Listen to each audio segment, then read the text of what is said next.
केंद्र सरकार ने सर्वोच्च न्यायालय से आग्रह किया है कि अंतरिम आदेश पारित करने के लिए वक्फ अधिनियम की वैधता को चुनौती देने वाली याचिकाओं पर सुनवाई को 3 मुद्दों तक सीमित रखें, जिनमें कोर्ट यूजर और डीड द्वारा घोषित वक्फ संपत्तियों को डी नोटिफाई करने का बोर्ड का अधिकार भी शामिल है। याचिकाकर्ताओं के वकील कपिल सिब्बल ने केंद्र की इस मांग का विरोध किया। सुप्रीम कोर्ट में मंगलवार को वक्फ अधिनियम 2025 की संवैधानिक वैधता को चुनौती देने वाली याचिकाओं पर सुनवाई हुई।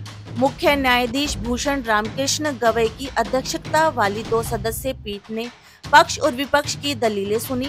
बेंच में दूसरे जज जस्टिस अगस्टिन जॉर्ज मसीह थे। सुनवाई के दौरान सीजेआई ने संसद से पारित कानून की संवैधानिकता को ललक एक महत्वपूर्ण टिप्पणी की। उन्होंने वक्फ अधिनियम को चुनौती देने वाले याचिकाकर्ताओं से कहा, संसद द्वारा पारित कानूनों में संवैधानिकता की धारणा होती है और कोई कानून संवैधानिक नहीं है।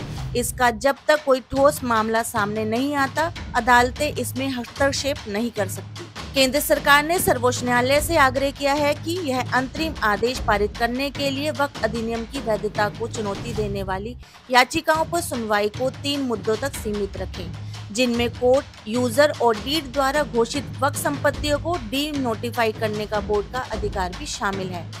केंद्र की ओर से सॉलिसिटर जनरल तुषार मेहता ने मुख्य न्यायाधीश BR गवई और जॉर्ज मसीह की पीठ के समक्ष यह अनुरोध किया। तुषार मेहता ने कहा, अदालत ने 3 मुद्दे चिन्हित किए थे। हालांकि याचिकाकर्ता चाहते हैं कि इन 3 मुद्दों के इतर भी कई अन्य मुद्दे पर सुनवाई हो। मैंने इन 3 मुद्दों के जवाब में अपना हलफनामा दाखिल किया है। मेरा अनुरोध है कि इसे केवल 3 मुद्दों तक ही सीमित रखा जाए। वक्फ अधिनियम की संवैधानिकता को चुनौती देने वाली याचिकाकर्ताओं की ओर से पेश वरिष्ठ अधिवक्ता कपिल सिब्बल और अभिषेक सिंघवी ने केंद्र की दलील का विरोध करते हुए कहा है कि महत्वपूर्ण कानून पर टुकड़ों में सुनवाई नहीं हो सकती। कपिल सिब्बल ने तर्क दिया है कि संशोधित कानून संविधान के अनुच्छेद 25 यह अनुच्छेद धर्मपालन, उनके अनुरूप आचरण करने और धर्म का प्रचार करने के अधिकार का उल्लेख करता है। उन्होंने कहा है कि हम तो सभी मुद्दों पर दलील रखेंगे। यह महत्वपूर्ण वक्फ संपत्ति पर कब्जा करने का मामला है। कपिल सिब्बल ने सुप्रीम कोर्ट से कहा है कि इस मामले में अंतरिम आदेश जारी करने पर सुनवाई होनी चाहिए।